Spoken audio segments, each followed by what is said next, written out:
Hey, Blake Williams with Battle Tested here, and this is story time number 40. Somebody's watching.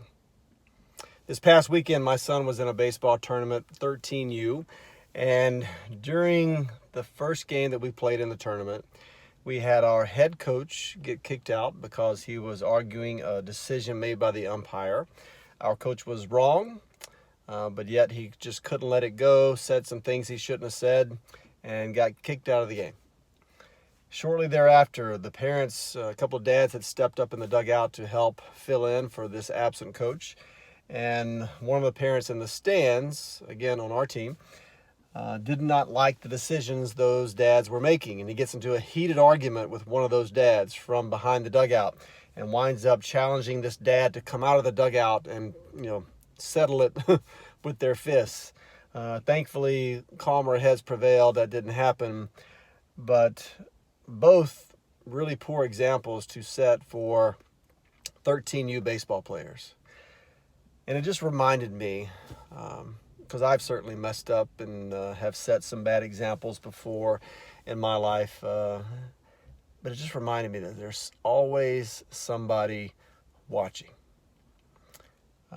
As a coach, obviously, you know who's watching. All your players are watching you to see how you respond to adversity when adversity comes. As baseball players, one of the toughest things is to how do you handle adversity, especially like say when an umpire makes a bad call.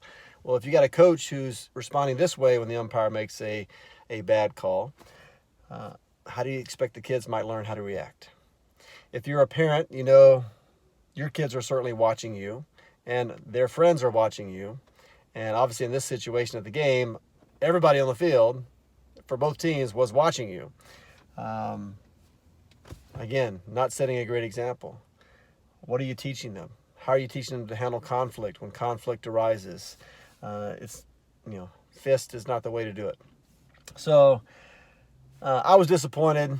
I understood, again, because we're all human, we all make mistakes, but I was disappointed and I removed my son from the tournament after that game.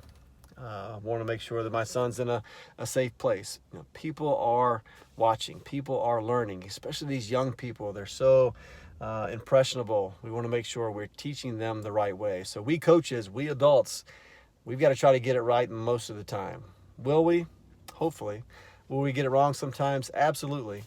But just trying to be better and better men, better and better women, better and better leaders of young people to make sure that these people who are watching us, this next generation that's growing up, that we can hopefully prepare them for the battles they're going to face in life. And that is so much about what Battle Tested is all about, trying to prepare them for the battles they're going to face, because we know they're coming. The adversity is coming for them. If we can show them the right way to handle it, set the example, then we're better equipping them to be able to do the same. Hey, someone's watching you this week, just like they're watching me. Let's try to be our best to set a great example. Hope you have a great week.